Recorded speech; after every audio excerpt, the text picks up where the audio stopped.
레위기 3장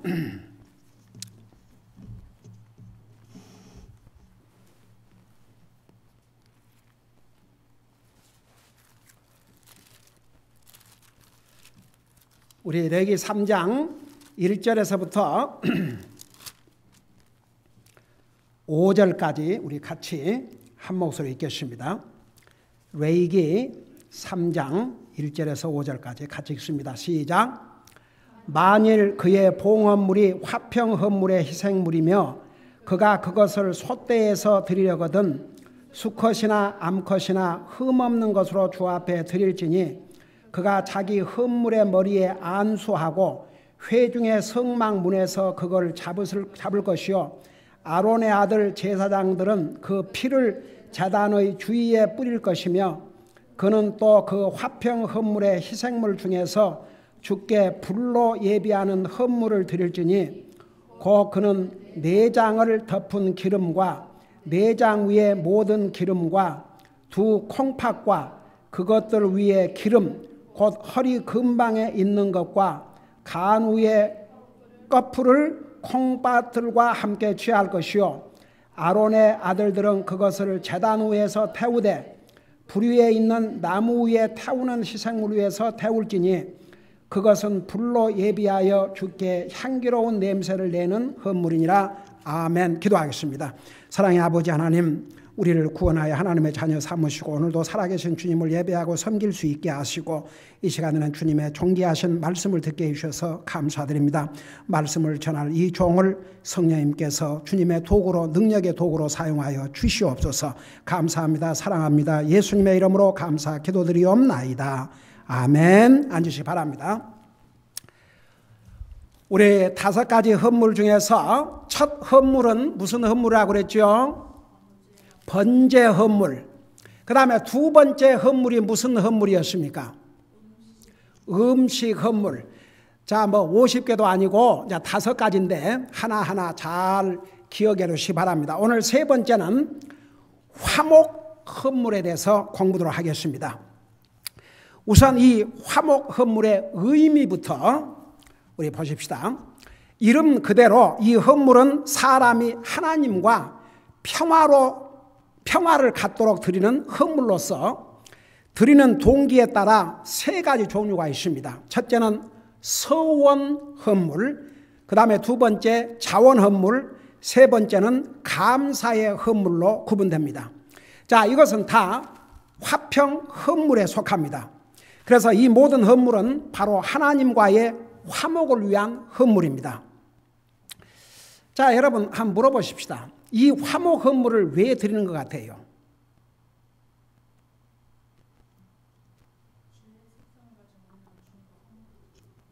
네. 여러분, 하나님과 사람과의 관계는 화목해야 됩니다. 우리가 구원받고 하나님의 자녀가 돼서 이미 위치적으로는 화목을 이뤘다 할지라도 우리의 매일 삶 속에서 하나님과의 화목을 이루고 살아야 됩니다. 그러니까 이제 이스라엘 백성들이 하나님 앞에 죄를, 그러니까 하나님과 나와의 그 화목을 깨는 것은 죄입니다. 한마디로 말하면. 그래서 범죄한 죄인이 하나님과 화목을 위해서 이제 짐승을 대신 이제 헌물로 자기를 위해서 헌물로 드림으로 하나님과 관계가 불편하거나 죄로 말미암아 멀어진 하나님과 이렇게 좋은 관계가 못된 그 관계를 다시 화목해 하기 위해서 이 헌물을 드렸습니다. 그래서 이름 그대로 화목 헌물입니다. 자, 이 화목 헌물로 드리는 짐승들을 보면 이제 우리 방금 읽은 1절, 6절에 나와 있는데 소나 양이나 염소였으며 이 번제 헌물과는 달리 번제 헌물을 드릴 때는 항상 짐승의 수컷만 드렸습니다. 그러나 이 화목 헌물로는 암컷도 드릴 수가 있습니다. 그 다음에 이제 이 화목 헌물을 드리는 과정을 보면 헌물을 드리는 사람이 하나님 앞에 헌물을 가져와서 그 헌물의 머리에 안수를 합니다. 그리고 이제 헌물, 그 짐승을 죽이고 헌물 중에서 기름과 두 콩팥을 하나님께 바치도록 떼어냅니다. 그게 방금 읽은 3절, 4절에 나와 있는데, 여러분 잠깐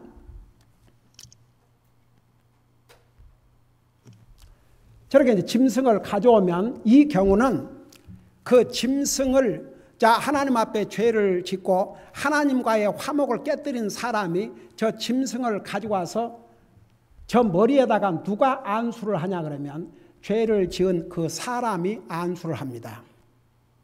그게 무슨 의미냐 그러면 내가 범한 죄를 이 짐승에게 다 뒤집어 씌워 주시옵소서. 참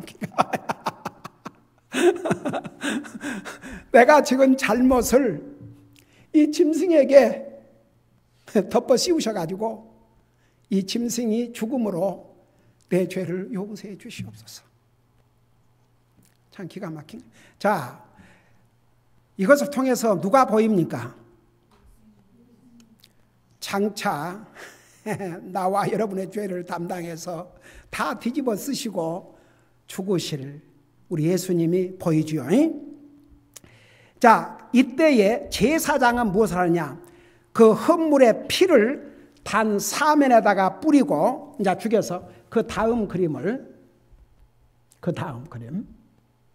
이렇게 이제 이 짐승을 이제 죽인 다음에 거기서 나오는 피를 가지고 헌물의 피를 제사장이 그 하나님의 제단, 그 이제 번제할 때든지 이렇게 불태워 드리는 그 제단에다가 단 사면에 뿌리고 이 헌물 중에서 헌물을 다 바치는 게 아니고 기름들과 두 콩팥을 번제로 하나님께 불살라 드립니다. 여러분 잠깐 그걸 생각하면서 3절 보세요. 그는 또 그 화평 헌물의 희생물 중에서 주께 불로 예비하는 헌물을 드릴지니 곧 그는 내장을 덮는 기름과 내장 위의 모든 기름과 두 콩팥과 그것들 위에 기름 곧 허리 근방에 있는 것과 간 위의 꺼풀을 콩팥들과 함께 취할 것이요 5절에 아론의 아들들은 그것을 제단 위에서 태우되 불 위에 있는 나무 위에 태우는 희생물 위에서 태울지니 그것은 불로 예비하여 주께 향기로운 냄새를 내는 헌물이니라. 그래서 이제 역시 이것도 이제 기름과 두 콩팥을 번제로 불태워서 하나님께 불살라 드리는데 이 화목 헌물도 하나님께 향기로운 냄새를 내는 헌물이 됩니다. 그 다음에 이제 이 헌물의 내용을 보면 화목 헌물을 드리는 그 과정을 보면 번제 헌물을 드릴 때와 비슷하지만 헌물의 내용이 번제물 때와는 다릅니다. 번제 헌물을 드릴 때는 더러운 거 가죽을 제외하고 전부를 태우지만 이 화목 헌물의 경우는 헌물의 기름들과 두 콩팥만을 불태워서 화목 헌물로 드립니다. 그리고 보세요. 이 헌물의 이 가슴, 헌물의 가슴은 그러니까 이 짐승도 보면은 이제 살이 많이 있는 부분들이 있잖아요. 그 부분은 아론과 그 자손들에게. 그 다음에 우편 뒷다리는 당일 헌물을 주님께 집내드리는 집내를 하는 제사장에게.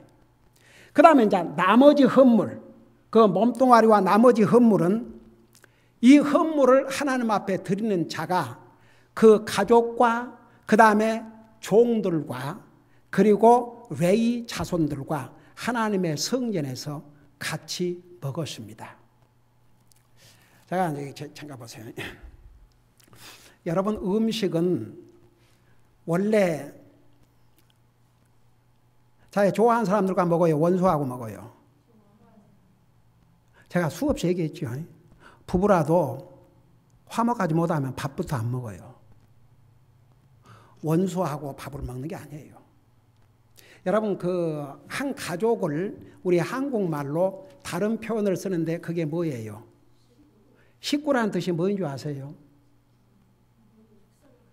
네, 그 한문에서 온 식은 음식, 구는 입이 옳시다.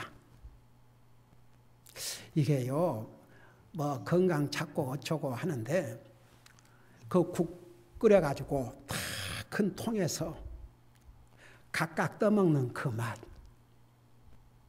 물론 각자가 자기 그릇으로 해서 먹는 것이 좋지만 어느 날 우리 가족이 이거 뭐 설거지도 좀 줄이고 하여놈 그냥 그릇 숫자도 그냥 하고 더 맛있게 있는 방법을 진짜 그 식구인데 그러고 그것보다 뭐라 그래 툭배기인가 거기다가 탁 담아가지고 각자 거기서 떠먹으니까 서로 더 먹으려고 더 맛있는 거야.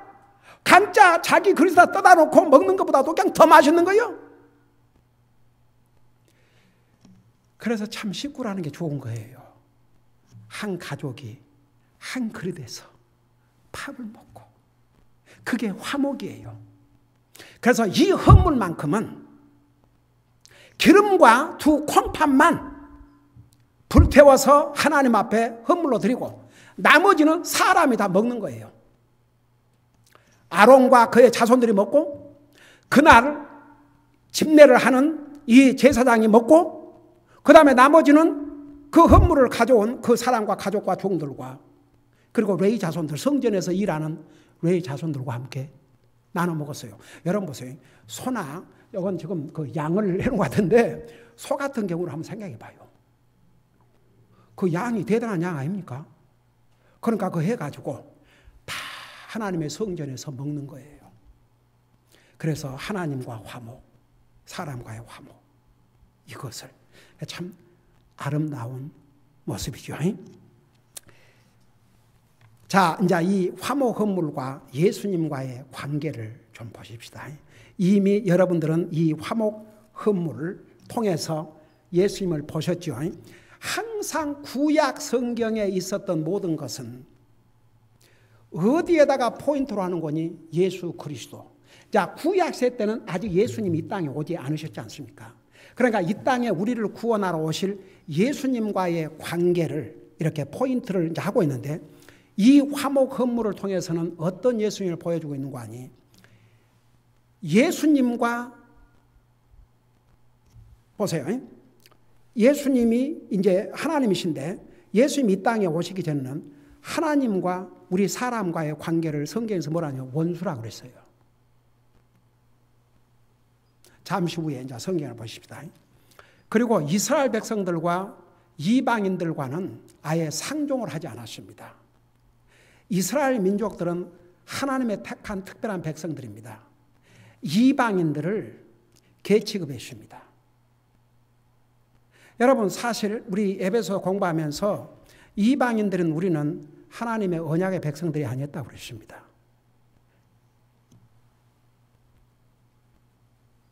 한번 생각해 봐요.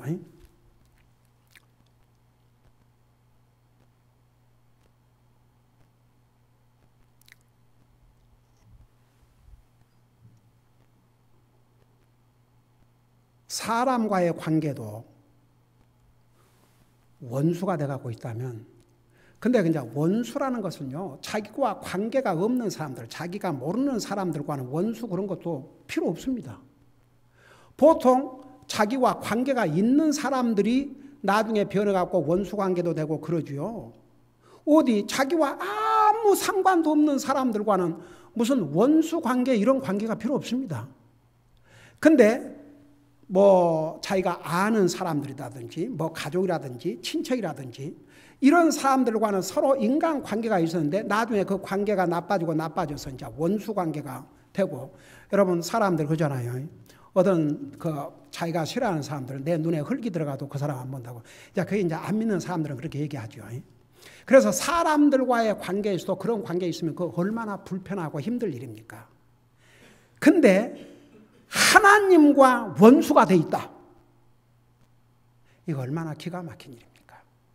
그래서 이 화목 헌물을 통해서 두 가지를 보여줬습니다. 첫째는 하나님과 사람과의 관계뿐만 아니라 이스라엘 백성들과 이방인들과의 관계를 회복시킬 수 있는 길은 오직 예수님밖에 없다는 것을 이 화목 헌물을 통해서 보여줬습니다. 여러분이 직접 한번 보세요. 로마서 5장을 보시기 바랍니다. 로마서 5장 1절을 보세요.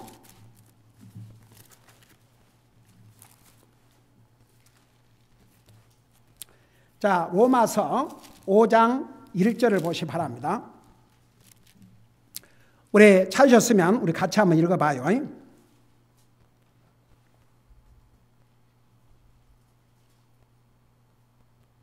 우리 같이 읽으십시다. 시작. 그러므로 우리가 믿음으로 의롭게 되어 우리 주 예수 그리스도를 통해 하나님과 더불어 화평을 누리는도다. 거기에 보면 우리가 믿음으로 의롭게 됐다고 그랬습니다. 그러니까 예수님을 믿음으로 우리가 의로운 자가 되십니다. 누구를 통해서? 우리 주 예수 그리스도를 통해서. 그 결과는 하나님과 화평을 누리게 됐다고 그랬습니다. 그러니까 나와 여러분은 예수님 때문에 원수 관계에 있었던 하나님과 화목을 이루게 되십니다. 그 다음에 골로새서 1장 20절을 보세요. 골로새서 1장 20절. 골로새서 1장 20절을 보세요.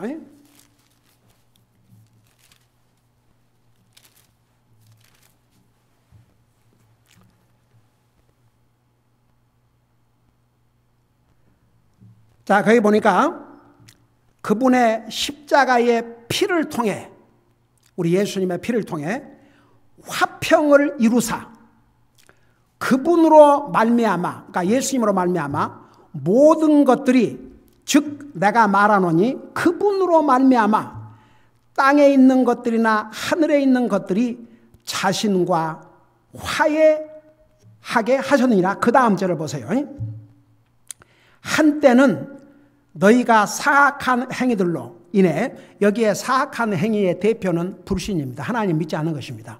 사악한 행위들로 인해 멀리 떨어져 너희 생각 속에서 원수가 되었으나 22절 이제는 그분께서 너희를 그분의 눈앞에서 거룩하고 흠없고 책망할 것이 없는 자로 드리려고 죽음을 통해 자기 육체의 몸으로 화해를 이루셨다고 그랬습니다. 그래서 우리 예수님께서 이 땅에 오셔서 이 구약시대 때의 화평 헌물은 앞으로 예수 그리스도께서 이 땅에 오셔서 나와 여러분의 죄를 대신해서 하나님과 원수의 관계에 있던 우리를 화목하기 위해서 예수 그리스도께서 이 땅에 오셔야 될 것을 그림자로 보여주신 거죠. 자, 다른 데를 보겠습니다. 에베소 2장을 보세요. 에베소서 2장.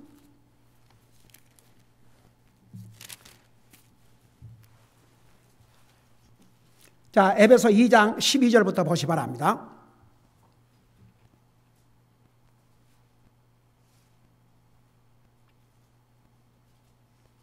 자, 에베소 교회 성도들이 이방인들이에요? 이스라엘 백성들이에요?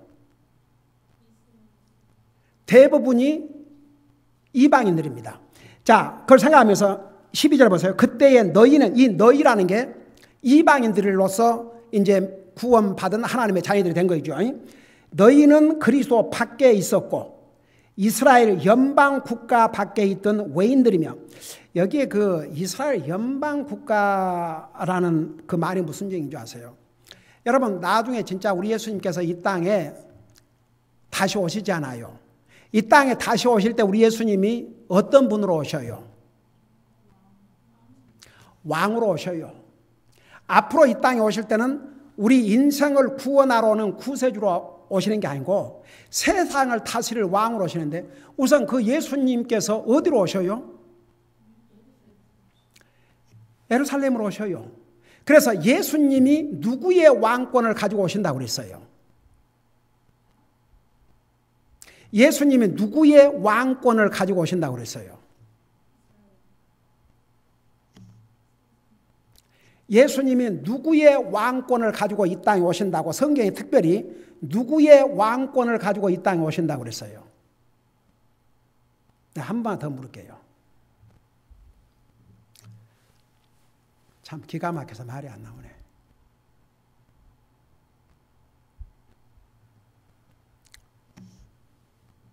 마태복음 1장에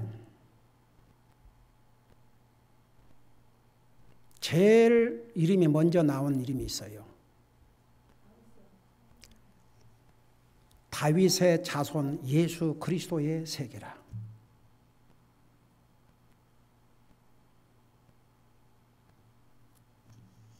제가 이럴 때는 진짜 어이가 없어요.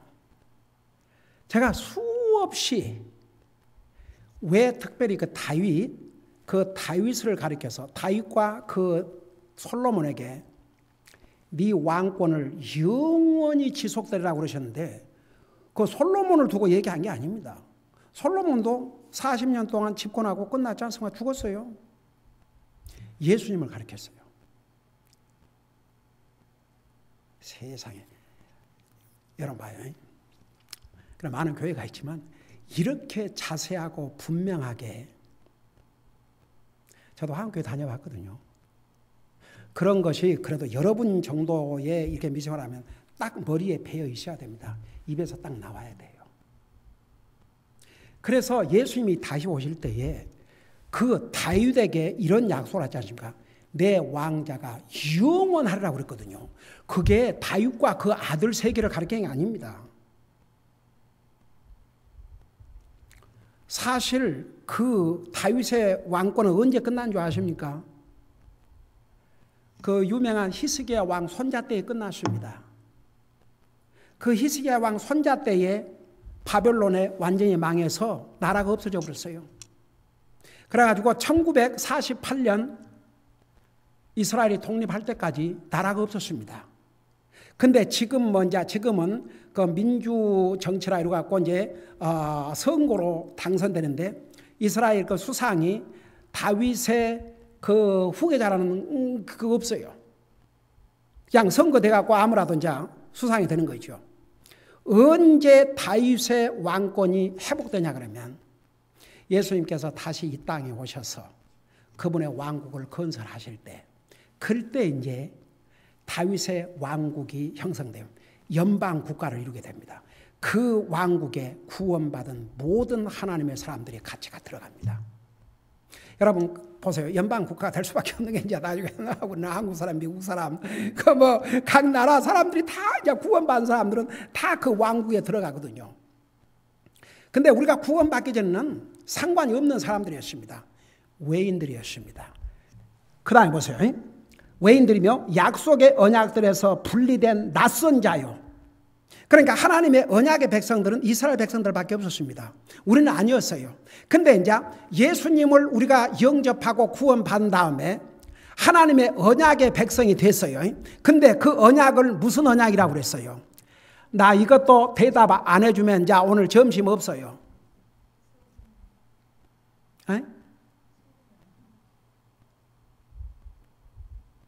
이 언약을 두 가지로 표현했는데 무슨 언약 그랬어요.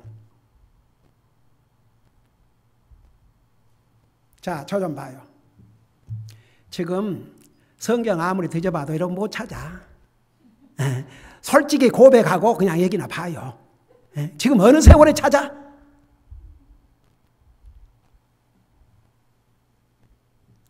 여러분 예수님께서 십자가에 가시기 전에 그래서 우리는 항상 하나님 말씀을 배워야 한다니까요. 배우고 또 배우고 또 배우고 우리 지금 수요일 날 공부하고 있잖아요. 너희가 시간이 오래됐으므로 남을 가르쳐야 될 때가 됐는데도 아직도 남에게 기초 원리를 배워야 하니 기가 막히다 이거지요. 기가 막히다고. 여러분 정도면 이거 알아야 되거든요. 쉽게 나와야 돼. 그냥 물어보자마자 답이 나와야 됩니다. 두 가지로 하나님께서 약속. 이제 이렇게 해놓으면 여러분 절대 안 잊겠죠. 앞으로 몇 년 후에 그때까지 주님이 안 오시고 그때까지 주님이 나를 살려두시고 하면 여러분 그때 또 물어봐야지 뭐라고 대답하는가. 자 우리 예수님께서 나 참 그냥 기가 막혀서 웃음밖에 안 나오네.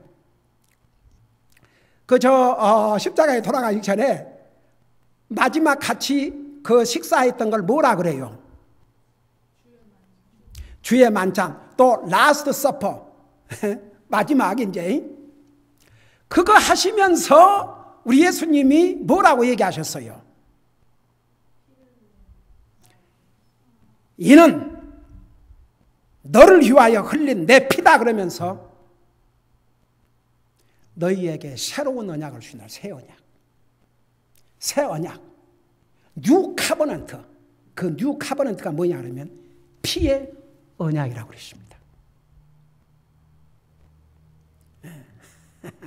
피의 언약, 새 언약. 그러니까 보세요. 이스라엘 백성들, 우리가 구원받기 전에는 하나님의 언약의 백성들이 아니었습니다. 하나님께서는 이스라엘 백성들에게 아브라함을 통해서, 이삭을 통해서, 야곱을 통해서, 다윗을 통해서 언약을 주셨어요. 우리는 하나님의 언약의 백성들이 아니었습니다. 근데 우리가 예수님을 영접하고 구원받은 다음에 어떤 면에서는 우리는 진짜 구약시대보다도 더 새로운 언약, 그 피의 언약 속에 들어가게 됐습니다. 그러니 이걸 생각하면요, 우리는 얼마나 정말 감사한지 몰라요. 우리는 원래 이방인으로서 하나님과 상관이 없는 그런, 정말 하나님에게 어떻게 보면은 상관이 없는 그런 사람들이었습니다. 그런데 보세요. 그래서 뭐라 하십니까? 이 세상에서 소망도 없고 하나님 밖에 있던 자들이더니, 그게 이방인들의 모습입니다.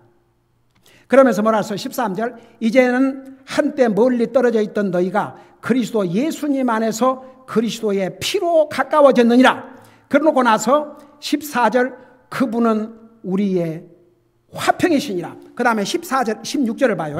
또 십자가로 그 원수되게 하는 것을 죽이사 친히 십자가로 이 둘을 한 몸으로 하나님과 화해하게 하려 하십니다. 자, 좀 보세요.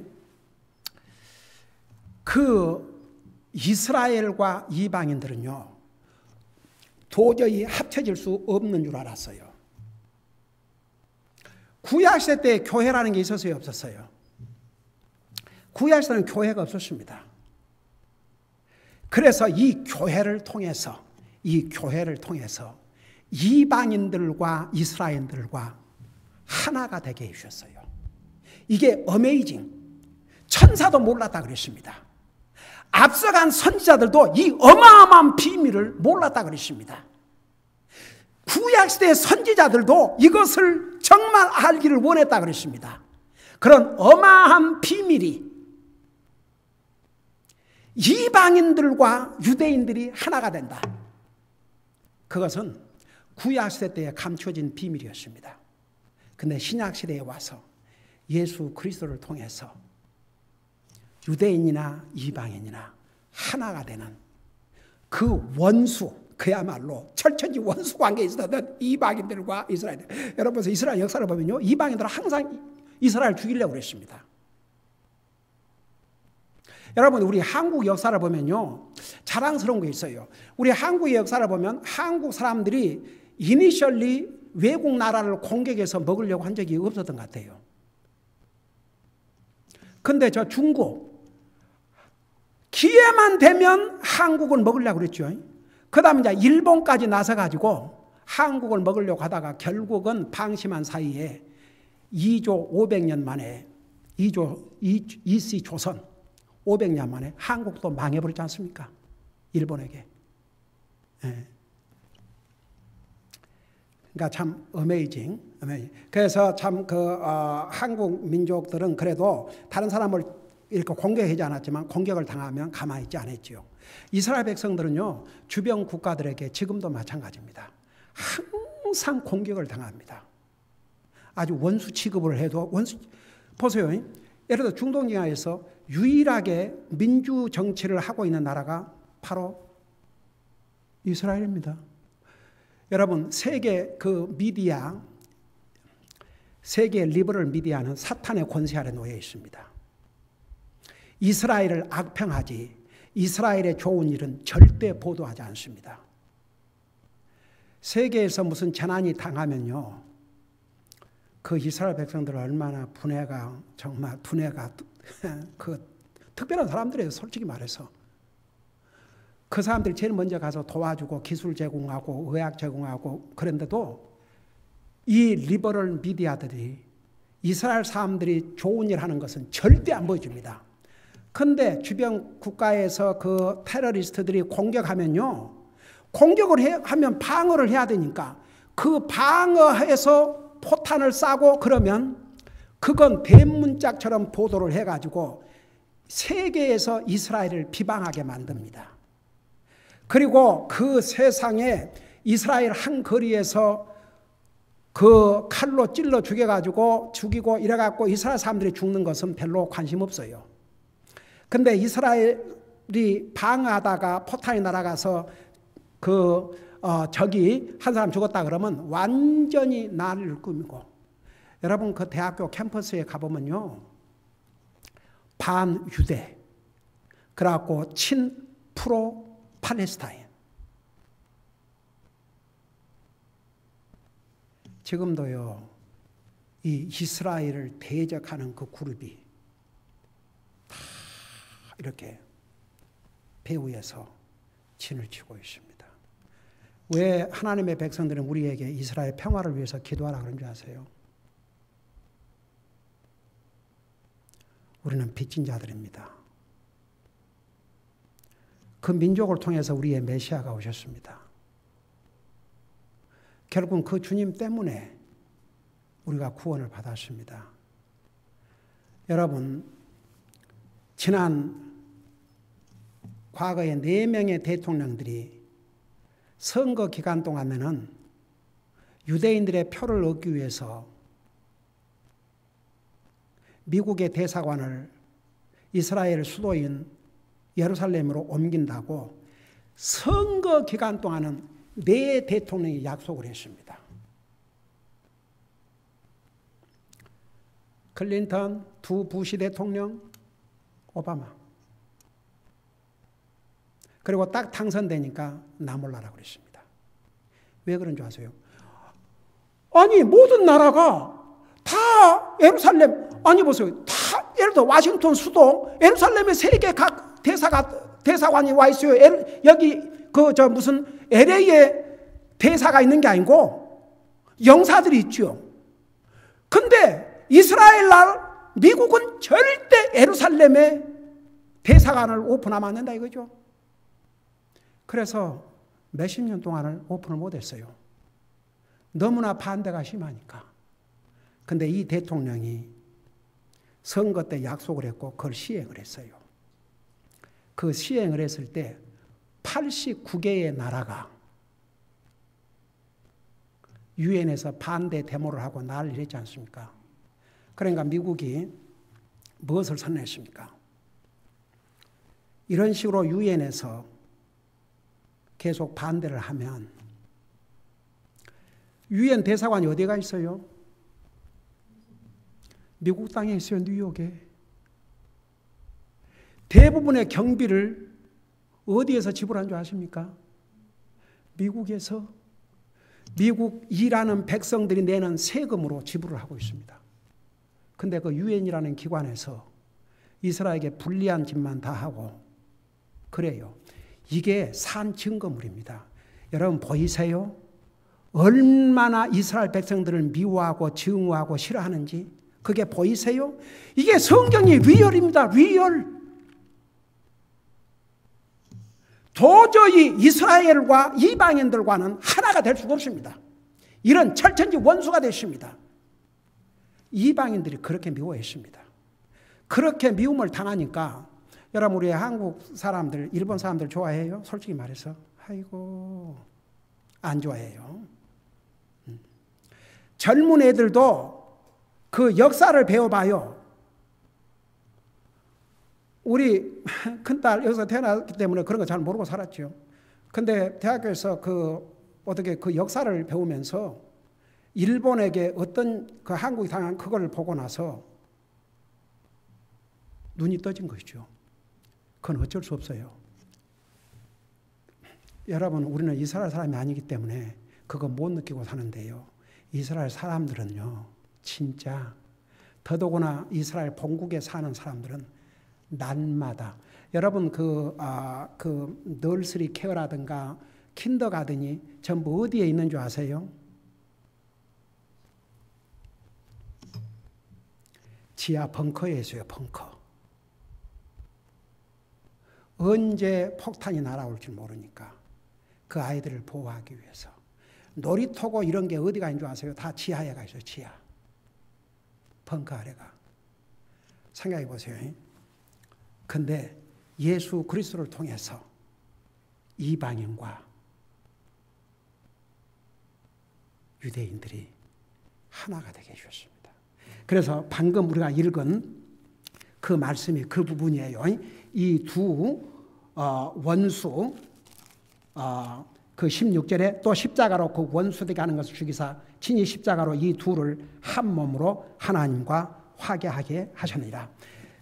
그래서 우리 예수님을 통해서 하나님과의 관계에 화목을 이룰 뿐만 아니라 이스라엘과 이방인들과의 화목을 이루게 했고, 또 하나는 나와 여러분이 하나님과 원수 관계가 됐는데 그 원수 관계를 화목을 하려면 이렇게 짐승을 죽이듯이 예수님이 죽임을 당하셔야만이 원수가 된 하나님과 우리와 화목할 것을 그림자로 보여준 사건인데, 그 예수님의 십자가의 죽으심으로 그걸 이루셨어요. 로마서 5장 10절을 잠깐 보시 바랍니다. 로마서 5장 10절.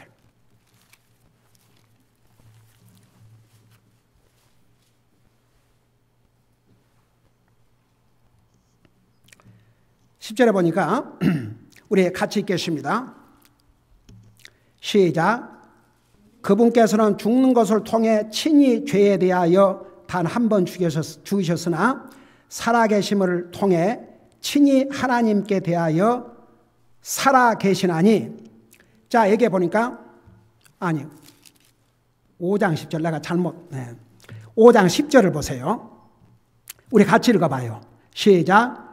이는 우리가 원수였을 때에 하나님의 아들의 죽음으로 말미암아 하나님과 화해하게 되었을진데 화해하게 된 자로서 더욱더 그분의 생명으로 말미암아 구원을 받을 것이기 때문이라. 나는 조금 전에 이렇게 혼자 읽어도 같이 읽자 그러는데 아무도 읽지도 않고, 내가 갑자기 뭐가 안 들려나 좀 그리고 그 내용도 좀 이상하고 그래가지고 이게 맞나 그러고 보니까 6장 10절을 읽고 있었네. 6장 10절을. 자, 5장 10절을 보세요. 다시 한번 보세요.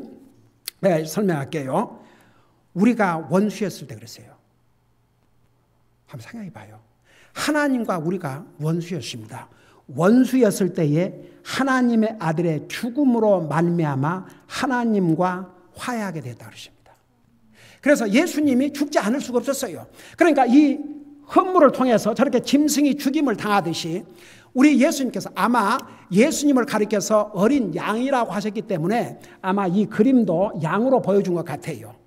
그러니까 예수님께서 어린 양으로 오셔서 나와 여러분을 하나님과 화목하기 위해서 죽이지 아니하면, 자신을 죽이지 아니하면 하나님과 원수가 된 관계를 화목할 수 없기 때문에 자신이 화목 제물로 죽으실 것을 이 헌물을 통해서 보여주셨습니다. 그래서 이 화평 헌물을 통해서 예수님의 두 가지면 이스라엘과 이방인과 관계, 하나님과 우리와의 관계를 화목해 하기 위해서 우리 주님께서 헌물로 자신을 죽이실 것을 미리 보여주셨어요.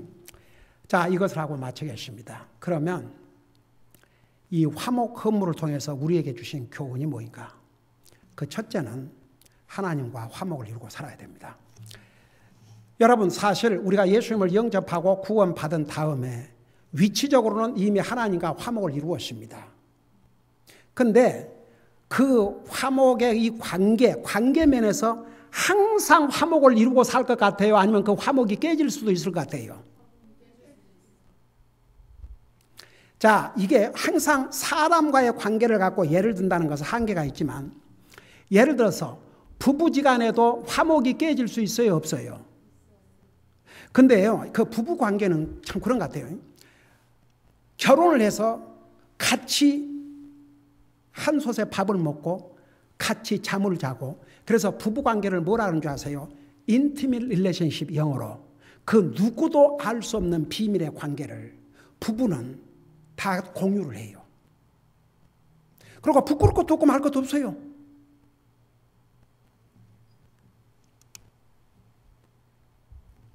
그런 관계로 살다가 그 관계가 멀어지기 시작해요.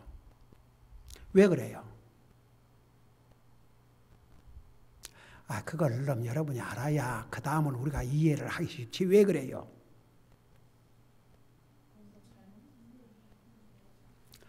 아니, 왜 그런 것 같아요? 그 둘 중에 한 사람이 잘못을 하면 그 화목 깨져요, 안 깨져요? 두 사람이 똑같이 우리 같이 잘못하자 그래서 깨진 게 아니고 한 사람만 잘못해도 그 화목은 깨집니다. 그래서 속히 화목을 이루지 아니하면 그 다음에 무엇으로 가요? 그 다음에 무슨 단계로 가요? 그 다음에 무슨 단계로 가요? 이제 안 먹고 같이 안 먹고 같이 앉아요. 그 다음에 같이 말 안 해요. 그것도 못 견디면 어떻게 돼요? 미국으로 말하면 세퍼레이션이라고 그래요. 세퍼레이션. 일정 기간 떨어져 있어요.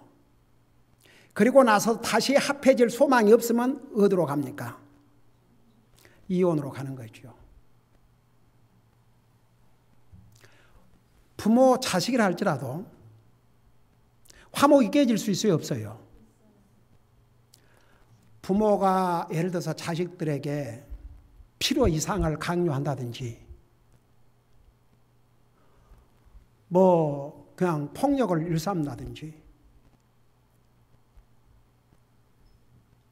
또 자식이 전혀 부모의 뜻을 순종, 뭐 부모가 나쁜 거 하는 것은 잠깐 안 해야죠.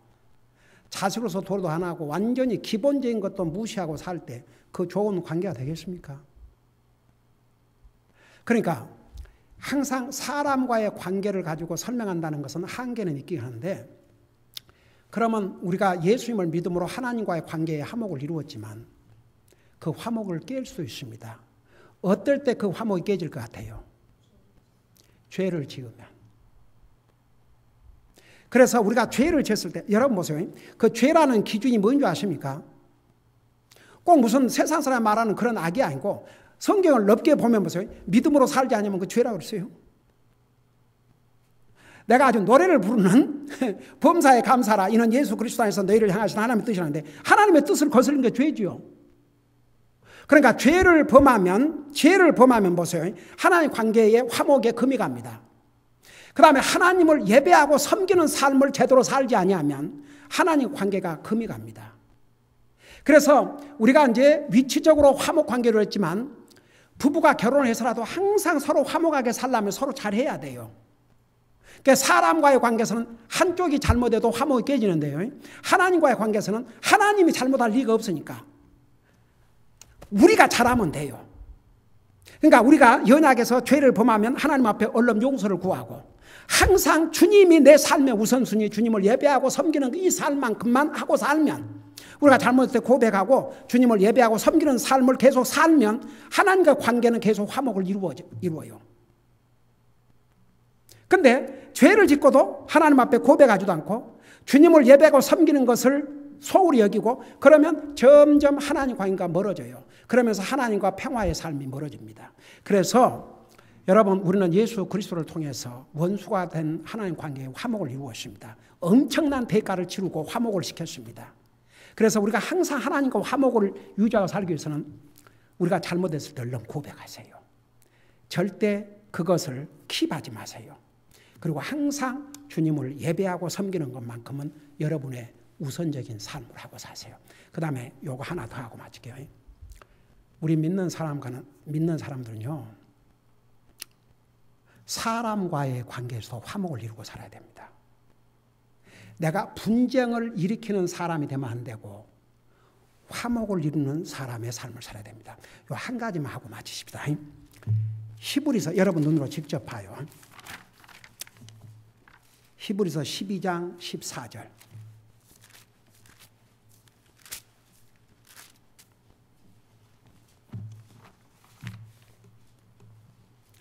히브리서 12장 14절.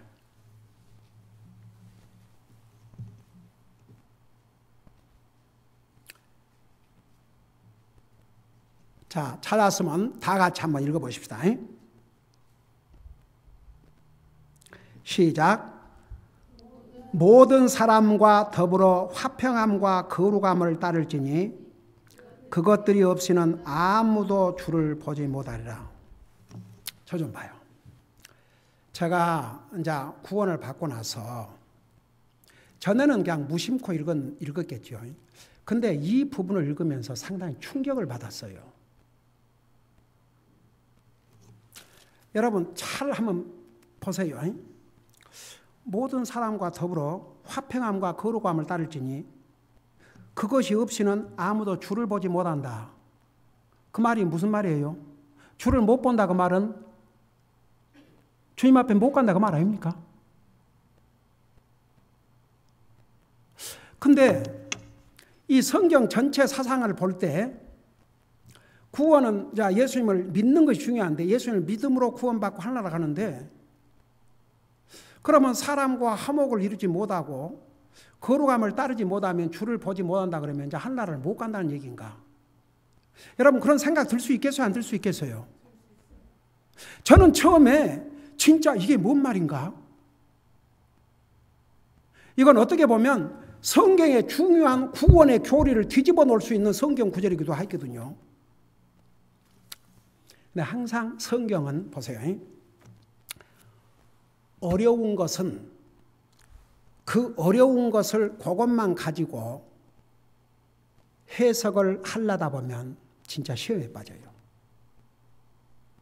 그래서 다른 성경 전체에서 가르친 것과 함께 종합으로 이 성경을 보아야 됩니다. 그래서 제가 이제 이것을 우리 성도들에게 정확하게 가르쳐야 될 테니까 내가 카멘테이터도 보고 별걸 다 보고 그리고 성경 전체 사상을 하면서 결론이 뭐인 줄 아세요? 이거예요.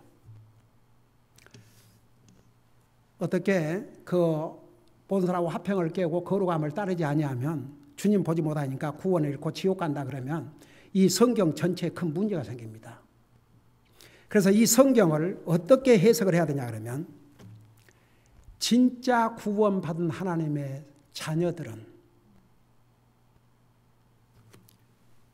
보세요. 이게 진짜 주님을 만날 사람들은요. 이것만큼은 분명하고 삽니다. 시간이 많이 갔기 때문에 내가 그 부분은 안 읽었는데 마태복음 5장에 보면 예수님께서 이런 말씀하셨어요. 너희가 하나님 앞에 예물을 드리다가 너에게 범죄한 자가 있거든 그 예물을 놓고 먼저 그 사람을 찾아가서 화해를 하고 와서 나에게 그 예물을 바쳐라 그랬거든요. 그 말이 무슨 말인 줄 아세요? 이런 뜻이에요. 어떤 사람이 그러니까 내가 잘못을 한 게 아니고 다른 사람이 나한테 잘못을 했어요. 다른 사람이 여러분에게 잘못을 했어요. 그래서 여러분 지금 화가 나 있다고요. 화가 나 있어가지고 그 속에 분한 마음이 있고 억울한 마음이 있고 막 그런 마음이 있어요. 그런 마음으로 하나님 앞에 드린다면 그건 온전한 드림이 아니다 이거죠. 그러니까 그 마음을 먼저 버리고 드리라는 이게 이 얘기입니다. 그러면 이 말씀을 잘 들어보세요. 이걸 뒤집어서 놓고 보면 구원받은 하나님의 자녀들은 절대 분쟁을 일으키는 사람이 되면 안 됩니다. 항상 화목을 이루는 사람이 돼야 됩니다. 그리고 여기에 그냥 모든 사람과 그런데 여러분에게 가장 가까운 이웃이 누구예요? 여러분의 가족입니다. 절대 그거 잊지 마세요. 여러분의 가족이 가장 가까운 사람들입니다. 그 다음에 여러분의 친구가 될 수 있고 친척이 될 수 있고 그렇습니다. 그래서 여러분의 가장 가까운 사람들부터 항상 화목을 이루고 살아야 됩니다. 그리고 거룩함을 따르는데 그 거룩함은 그래서 이 성경 해석은 이건 구원받은 하나님의 자녀에게만 해당이 됩니다. 구원받은 하나님의 자녀들은 구별된 삶을 살려고 노력을 합니다. 그 구별된 삶 가운데 하나가 항상 화목을 이루고 사는 삶입니다. 그래서 오늘 이 화평업무를 내가 오늘 이걸 다 마쳐야 되니까 그래서 이 화평 업무를 통해서 우리에게 주신 교훈이 뭐냐 그러면 나와 여러분은 그리스도의 생명을 통해 하나님과 화목을 이루었습니다. 그 화목 깨는 일 하지 말고 사세요. 그리고 여러분이 정말 구원받은 하나님의 자녀로서 항상 나 때문에 불편한 관계도 화목하게 되고 가족이 화목하게 될지언정 나 때문에 가족이 화목이 깨지고 교회 성도들의 화목이 깨지는 일이 없어야 됩니다. 이것이 그리스도인으로서 살아야 될 바른 자세입니다. 오늘 이 말씀을 생각하면서 우리 잠깐 기도하는 시간을 갖겠습니다. 여러분, 우리는 원래 하나님과 원수 관계에 있었지만 예수 그리스도의 희생을 통해서 하나님과 원수 관계를 회복했습니다. 나는 예수 믿고 구원받고 하나님과 위치적으로 화목을 이루었지만 혹시라도 하나님과의 화목을 깨는 삶을 살고 있지는 아니한지 그거 한번 살펴보시고 하나님 앞에 고백할 건 고백하고, 또 나는 지금까지 화목을 이루는 사람이었는가, 화목을 깨는 사람이었는가 생각하면서 가족, 식구들, 주변 사람들과 항상 화목을 이루고 삶으로 그리스도인으로서 좋은 간증이 되게 해주시옵소서. 이런 기도를 하는 시간 갖겠습니다. 기도하십시다.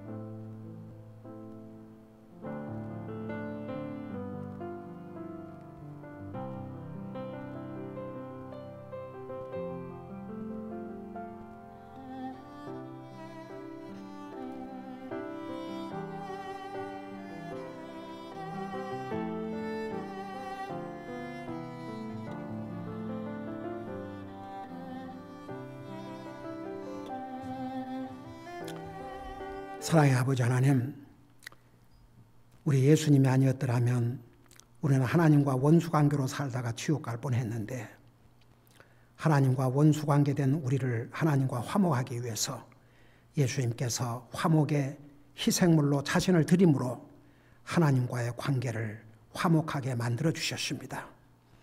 우리는 주님의 이 놀라운 사랑을 잊지 말게 하시고 우리가 이 땅에 사는 날 동안 항상 하나님과의 화목, 또 가족과 내 주변의 사람들과도 화목을 이루고 삶으로 하나님의 자녀로서의 삶을 살 수 있도록 도와주시옵소서. 감사합니다. 사랑합니다. 예수님의 이름으로 감사 기도하옵나이다. 아멘.